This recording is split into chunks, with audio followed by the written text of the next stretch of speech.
બનાસકાંઠાના ધાનેરા તાલુકાની ફતેપુરા દૂધ ઉત્પાદક સહકારી મંડળીની વાર્ષિક સાધારણ સભામાં પ્રમુખ પદના વિવાદને લઈને સભાસદો વચ્ચે ભારે મારામારી અને હાથાપાઈના દ્રશ્યો સર્જાયા છે।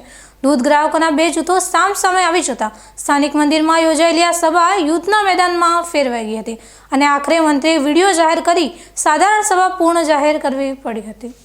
ધાનેરા તાલુકાનું નાનકડું એવું ફતેપુરા ગામ આજે રાજકીય અખાડો બની ગયું હોય તેમ ફતેપુરા દૂધ મંડળીની વાર્ષિક સાધારણ સભા ભારે વિવાદોના વંટોળ વચ્ચે યોજાઈ હતી। વિગતો મુજબ સ્થાનિક મંદિરમાં નિયત સમય પ્રમાણે મંડળીના સભાસદો અને દૂધ ગ્રાહકો વાર્ષિક હિસાબો જાણવા માટે મોટી સંખ્યામાં ભેગા થયા હતા, જ્યાં બનાસ ડેરીના ધાનેરા વિભાગના સુપરવાઇઝર મહેન્દ્રભાઈ ચૌધરી અને અશોકભાઈ ચૌધરીની ખાસ હાજરીમાં સભાની કાર્યવાહી શરૂ કરવામાં આવી હતી। જો કે સભાની શરૂઆત થતાની સાથે જ પ્રમુખના અધ્યક્ષ સ્થાનને લઈને મામલો એકાએક બિચક્યો હતો અને દૂધ ગ્રાહકોમાં બે ફાળિયા પડી જતા બોલાચાલી અને ઉગ્ર દલીલો શરૂ થઈ ગઈ હતી। 450 સભાસદો અને 260 દૂધ ગ્રાહકો ધરાવતી આ મંડળીમાં વાત એટલી હદે વણસી ગઈ કે સભાસદો આમને સામને આવી ગયા હતા અને જોતતા જોતતામાં પવિત્ર મંદિરના આંગણે જ મારકૂટ અને લાતો મુક્કાનો ભયાનક ખેલ શરૂ થઈ ગયો હતો। આ વર્ષે મંડળીમાં દૂધની આવકમાં પણ મોટો ઘટાડો નોંધાયો છે, જ્યાં ગત વર્ષે દૈનિક 15,000 લીટર દૂધની આવક હતી તેમાં આ ચાલુ વર્ષે 3,000 લીટરનો મોટો ઘટાડો જોવા મળ્યો છે।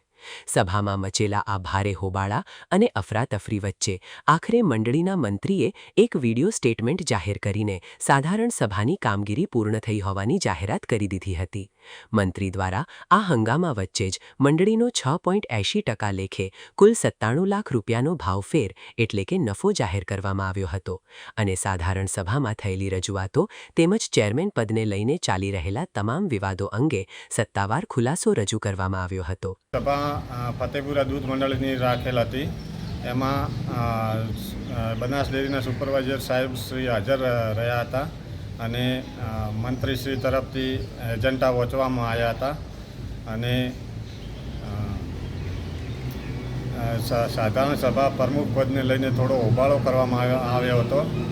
એના લીધે સાધારણ સભામાં હોબાળો શાંતિપૂર્ણ બંધ થયો અને પછી અમારી મંડળીનો 6.80% નફો ફાળવ્યો અને દરેક હિસાબો વાંચી સંભળાવીને અમારી મંડળીની સાધારણ સભા પૂર્ણ કરવામાં આવી। તો ચેરમેનનો કોઈ વિવાદ હતો? ચેરમેનનો વિવાદ હતો। જૂના ચેરમેન મંડળીના વહીવટ કરતા ન હતા, તે ચેરમેનનો વિવાદ પણ સાધારણ સભામાં ચર્ચાનો વિષય બનાવ્યો હતો, પરંતુ હવે અમારે નવા ચેરમેન તરીકે નવા ચેરમેન ડાયાભાઈથી વ્યવહાર કરીએ છીએ મંડળીમાં અને મંડળી અમારી વાર્ષિક સાધારણ સભાનો હિસાબો સંભળાવી અને શાંતિપૂર્ણ જાહેર કરી છે। ગામની જીવાદોરી સમાન દૂધ મંડળીઓની સાધારણ સભામાં આ પ્રકારે પવિત્ર મંદિરના આંગણે મારકૂટ સુધીની ઉગ્રતા આવી પહોંચે તે ખરેખર ચિંતાજનક અને સામાજિક રીતે દુઃખદ બાબત છે। આવા વિવાદોના કારણે દૂધની આવકમાં થતો ઘટાડો મંડળીના પતનની નિશાની છે। તેથી ગામના આગેવાનો અને વડીલોએ સાથે મળીને અંગત મતભેદો બાજુ પર મૂકી દૂધ ગ્રાહકોના આર્થિક હિતમાં યોગ્ય નિર્ણયો લેવા પડશે, તો જ મંડળીનો સાચો વિકાસ થઈ શકશે। Ramesh Prajapati, BK news channel, Dhanera.